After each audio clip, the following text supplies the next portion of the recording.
guys, apa kabar nih? Kembali lagi bersama aku Fedora Daka Syam Aminullah yang akan menyampaikan hasil pemikiran Bruno Latour. Ada yang tahu nggak nih siapa Bruno Latour?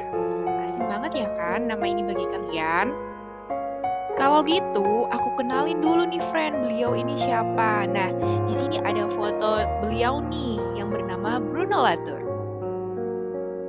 Bruno Latour adalah filsuf asal Prancis yang ahli dalam bidang antropologi, sosiologi, dan sastra. Nama beliau sudah melalang buana di dunia keilmuan humaniora dan karyanya di bidang sains and teknologi. Nah, udah kali ya friend kenalannya? Kalau gitu, kita masuk untuk membedah pemikiran Latour dari karya-karyanya nih. Stay tune terus Yorobun. Di sini sudah disediakan beberapa karya dari Bruno Latour, ada 6. Nah, yang aku bahas pertama yakni ada Science in Action tahun 1987. Ada 3 poin nih yang harus kita pahami bersama. Yuk mari kita simak baik-baik. Yang pertama ada peran aktor jaringan. Konsep aktor jaringan ini menggambarkan cara ilmu pengetahuan dan teknologi dikembangkan melalui jaringan aktor, baik manusia maupun non-manusia, seperti peralatan dan teknologi.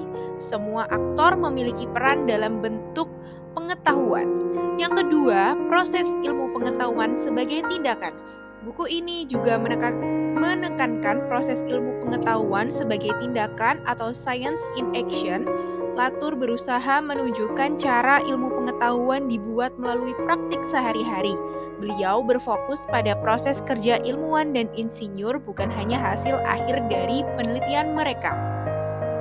Yang ketiga, ada poin kontroversi ilmiah. Latour menyoroti pentingnya kontroversi ilmiah dalam pengembangan pengetahuan. Latour berpendapat bahwa debat dan perselisihan merupakan bagian integral dari proses ilmiah melalui negosiasi dan mediasi. Lalu ada buku yang ketiga nih, yang berjudul The Pasteurization of France tahun 1988. Sama seperti buku Science in Action, terdapat 3 poin penting yang dikuak dalam buku ini. Baik, yang pertama ada kemenangan Pasteur sebagai kemenangan jaringan. Maksudnya di sini Latour berpendapat bahwa keberhasilan Pasteur dalam ilmu pengetahuan dan pengaruhnya pada masyarakat Prancis tidak semata-mata karena kejeniusannya sendiri. Sebaliknya, keberhasilan tersebut adalah hasil dari kemampuannya membangun jaringan yang efektif antara berbagai aktor baik manusia maupun non-manusia.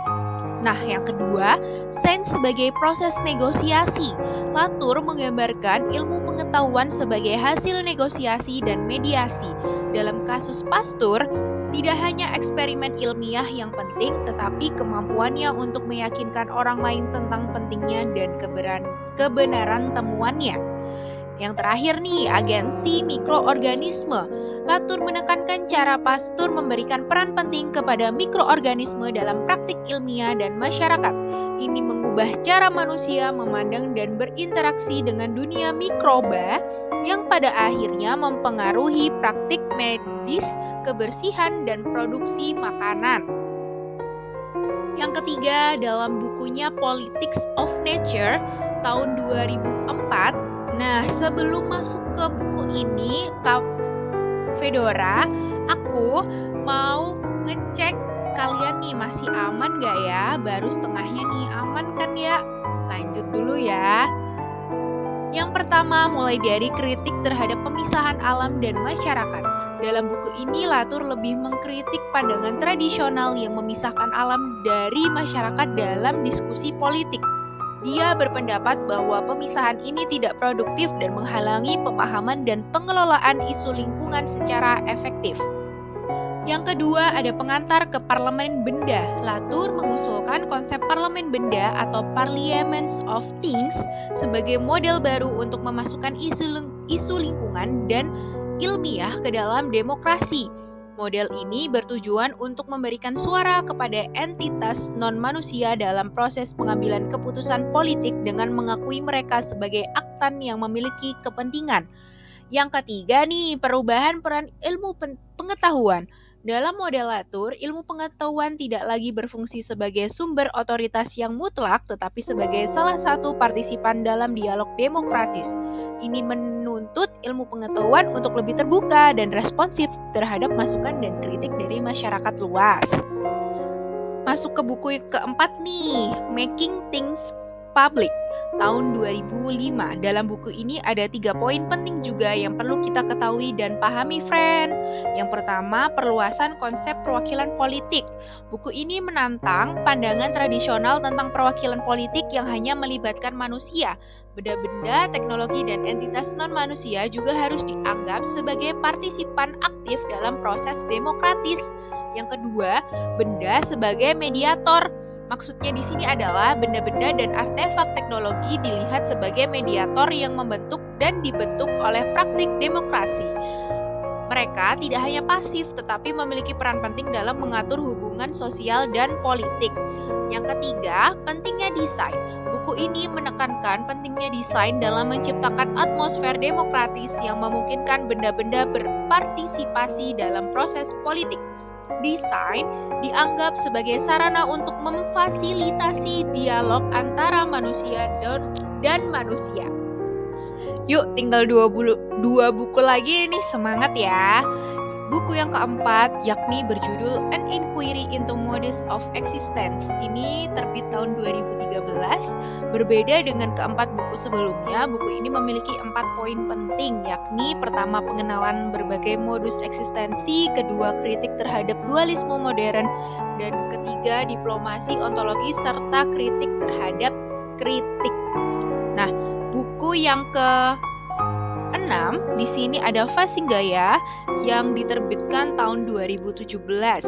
Ini sama dengan buku sebelumnya yang membahas 4 poin penting, yakni tentang krisis iklim sebagai tantangan epistemologis, yang kedua perluasan konsep gaya, yang ketiga gaya sebagai aktor politik, dan yang terakhir membangun solidaritas baru.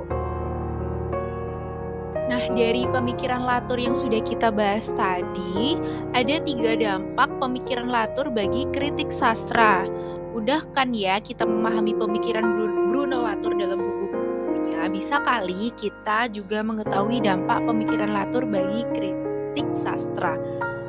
Dampaknya di sini ada 3. Yang pertama, modernisme dan perluasan ekokritisisme, dan yang kedua, teori jaringan aktor dan penguatan naratologi aktansia, dan yang terakhir, palingan pasca kritik dan pembacaan paranoid. Nah, aku mau jelasin sedikit nih tentang dampak yang pertama, non-modernisme dan perluasan ekokritisisme. Paham non-modernisme banyak dibicarakan dalam buku Bruno Latour yang berjudul We Have Never Been Modern. Perspektif ini muncul dari pengakuan hibriditas alam budaya. Ekokritisisme fokus pada representasi alam dan dalam karya sastra. Dengan merakit ulang relasi alam dan budaya, pendekatan non-modern Latour dapat memperluas wilayah kajian ekokritik, bukan hanya representasi alam dalam benda-benda alamiah saja seperti pohon, binatang, sungai, dan lain-lain, melainkan juga keseluruhan aspek kenyataan, atau dilihat sebagai yang sudah selalu terakit menjadi alam dan budaya. Lalu dampak yang kedua, teori jaringan aktor dan penguatan naratologi aktansia. Nah, teori jaringan aktor ini atau ANT, aktor New York Theory, adalah sebuah pendekatan yang muncul dalam bidang STS pada pertengahan tahun 1980-an. Pendekatan ini berusaha untuk melampaui dualisme tersebut dengan memperlakukan semua entitas baik manusia maupun non-manusia sebagai aktor atau aktan dalam jaringan yang saling terkait. Latour mengambil inspirasi dari model aktansial Greimas dalam naratologi, tetapi membuang asumsi strukturalis yang mendasarinya. Nah, dampak yang terakhir nih, palingan pasca kritik dan pembacaan paranoid. Pembacaan pasca kritik menempatkan teks sebagai aktan, yakni sesuatu yang dapat menciptakan perbedaan pada pembaca dan dunianya. Akhirnya kita masuk ke akhir ya. Gimana nih friend? Pada aman kan ya? Semoga pada aman dan jelas sentosa. Mudah-mudahan apa yang aku jelaskan tadi kalian dapat paham terkait pemikiran Bruno Latour. Sekian dari aku, bye-bye semuanya.